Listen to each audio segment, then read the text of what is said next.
Absilien commence en Argentine, commence pendant la dictature, où je fais un groupe privé quand je ne pouvais pas enseigner à l'université.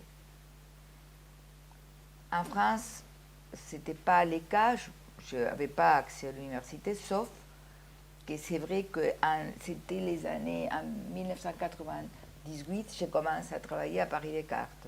Et c'est vrai, pourquoi Absilien est né, c'est la dictature en Argentine, c'est la question d'être ami à l'université, et je travaille à Paris Descartes, j'appartiens au laboratoire de Paris Descartes aujourd'hui, pour continuer à faire le travail de recherche, etc. Avant de venir en France, j'ai créé Siglo XXI, siècle 20 ans, que c'était une institution. C'était l'année 88. Et j'ai commencé à enseigner l'école française et l'école argentine, à mélanger les deux écoles. En réalité, j'ai une double origine. Ce n'est pas parce que je suis en France, j'ai une double origine dans ma formation. C'est l'école argentine, parce que j'ai beaucoup travaillé à l'école argentine, l'école française, parce que je l'ai travaillé de telle façon que c'est partie de mon savoir et mon savoir-faire aussi.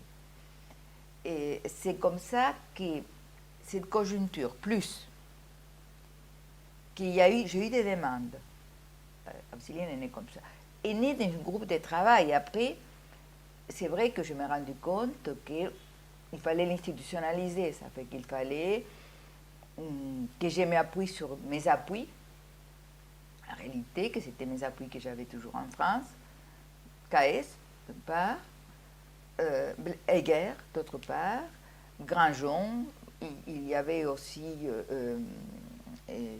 Christian Joubert, mais c'est intéressant comment naît Absilien, parce que Absilien naît aussi d'une rencontre que j'ai travaillé pour la FPP, ça veut dire la Fédération européenne de psychothérapie psychanalytique, et j'étais à Bâle, dans une réunion de la FPP, où on travaillait autour de la section de thérapie familiale, et tout d'un coup, j'entends une association qui parle des groupes opératifs.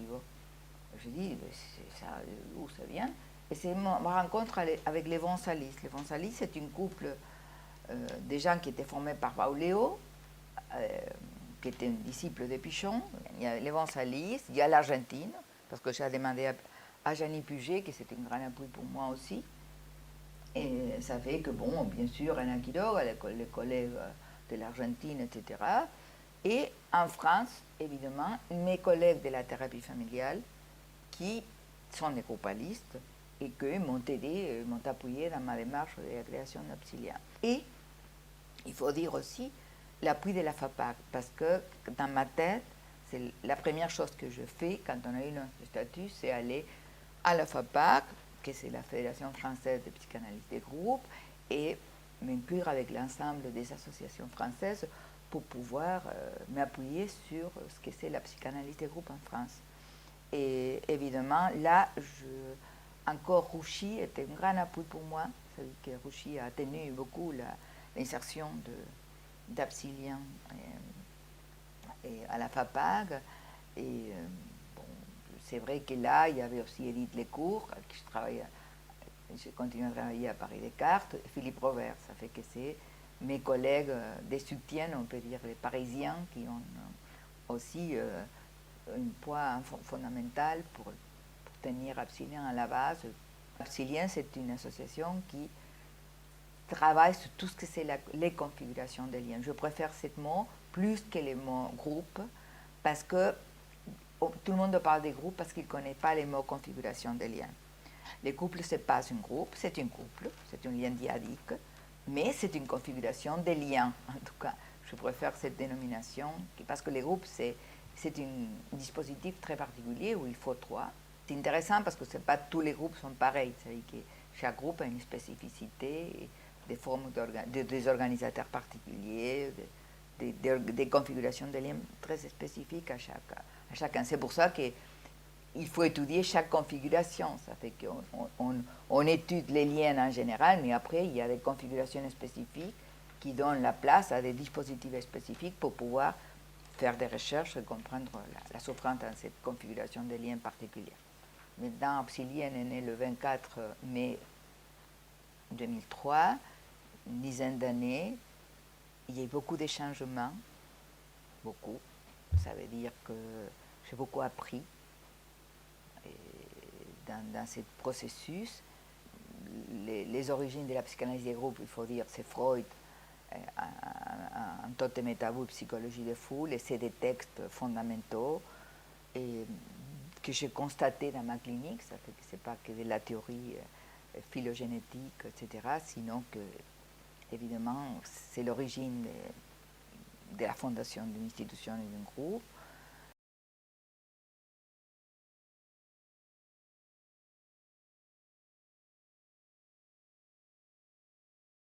Parlez-nous d'Absilien aujourd'hui et peut-être demain. Oui, Absilien aujourd'hui, cette année, était refondé. Il y a une refondation parce qu'on a pu construire notre règlement interne. C'est un travail collectif qui a été fait pour pouvoir réguler nos liens, les liens entre nous. Et parce que, bon, on sait bien que les liens, il y a beaucoup des pulsions de mort, des liaisons, en tout cas dans toutes les configurations des liens. Ça fait qu'il faut voir comment on peut réguler les liens. Je pense que la question dans les institutions, c'est comment on laisse les portes ouvertes, on ne s'institutionnalise pas trop, parce que sinon on ferme les processus de créativité, mais en même temps, comment établir une régulation dans laquelle il y a des codes stables qui permettent qu'il y a des protections dans la liaison. C'est ça la question du règlement interne qui fonctionne comme une sorte de dispositif interne de régulation des liens pour pouvoir nous observer à nous-mêmes. Ça, c'est mon sujet sur le fraternel. Il y a toute la question du lien de pouvoir qui apparaissent dans les liens et dont me fait parler beaucoup appris par rapport à l'organisateur politique. Ça fait qu'en réalité, tout mon travail des institutions, dont Absilien est parti, m'a permis de parler d'un organisateur politique dans les liens. Ça fait d'un organisateur dans lequel il y a des liens de pouvoir qui ne sont pas seulement pouvoir dominer pour détruire l'autre, sinon pouvoir exister. Je pense que toutes ces études sur la question de l'organisateur politique m'ont beaucoup aidé. C'est Absilien qui m'a aussi beaucoup aidé. Pas seulement, ça veut dire, c'est aussi le contexte de la thérapie familiale, en travaillant en cothérapie, que j'ai commencé à penser l'organisateur politique, mais Absilien, c'est vrai que me donne beaucoup de matière pour penser comment tout ça se configure dans ce que c'est la biopolitique, ça fait ce que c'est la question de la vie et de la mort, le pouvoir vivre. Pour moi, la question de la politique, c'est la question de la vie, c'est vital, c'est-à-dire la possibilité d'exister.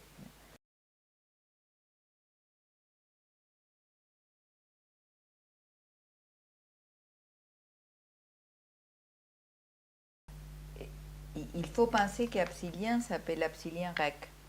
Ça fait qu'il s'appelle Association de la psychanalyse des liens, en pluriel, recherche enseignement clinique.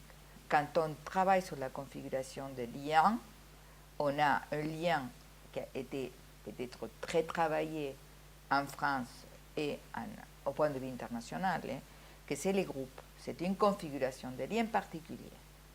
Et ça, on a commencé à enseigner les groupes parce que c'était la demande, parce que les collègues qui viennent à Absilien travaillent tous comme analystes dans des institutions. Ça fait qu'il les faut les groupes pour comprendre les problèmes de la groupalité dans les groupes qu'ils animent.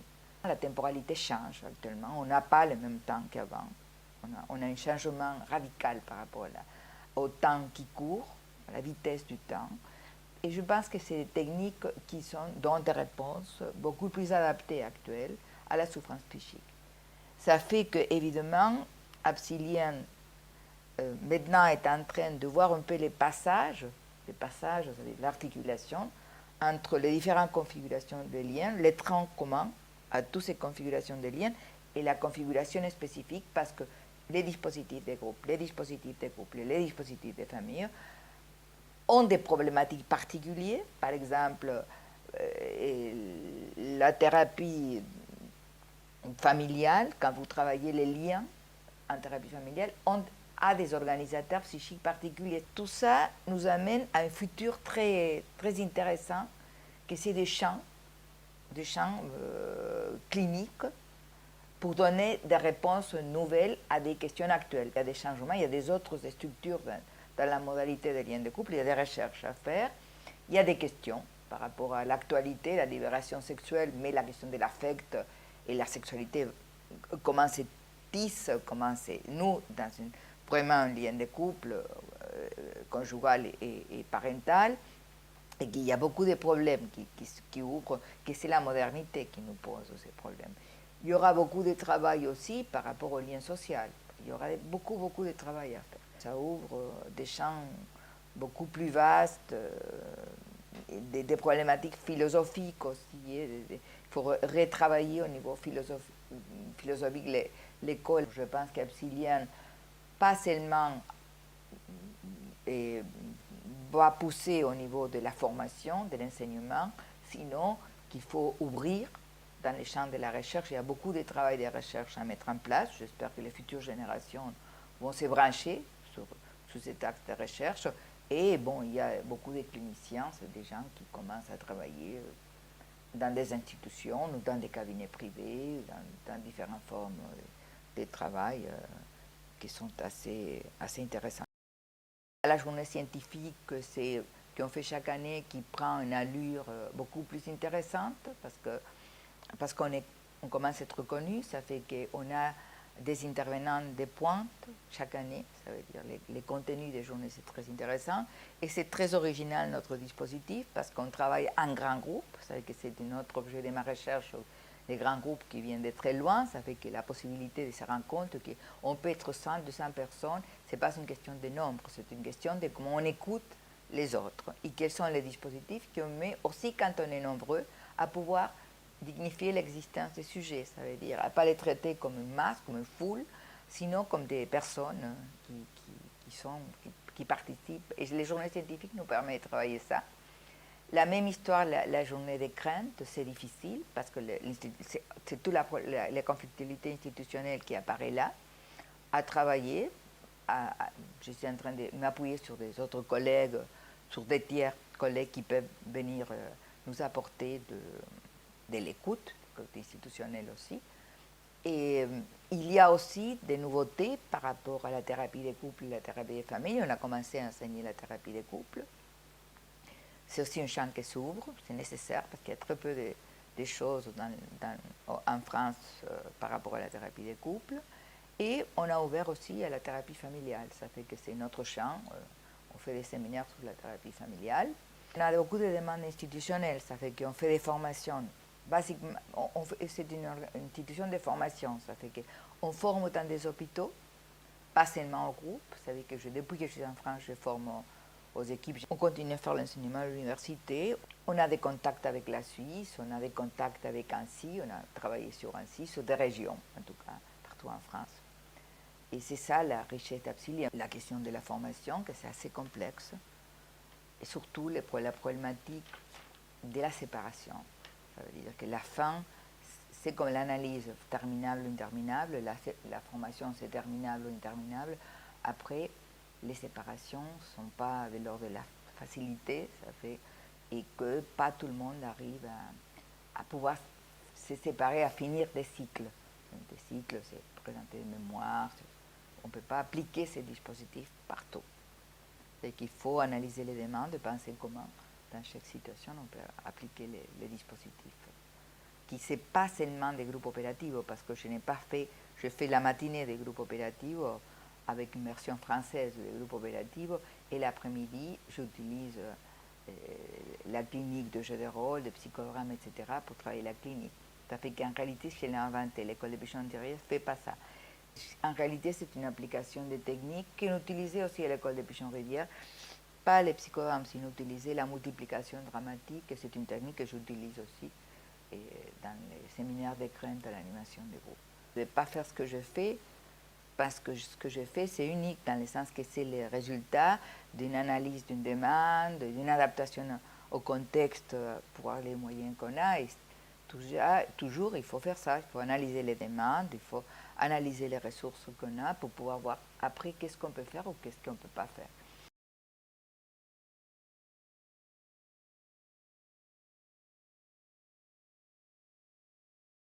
Moi, je pense bon, il y aura une étape qui va s'ouvrir après 10 ans. Je pense que les prochains 10 ans, ce seront des années clés, dans un contexte comme la France, dans lequel nous pouvons beaucoup apporter. La France est un pays qui est en crise majeure.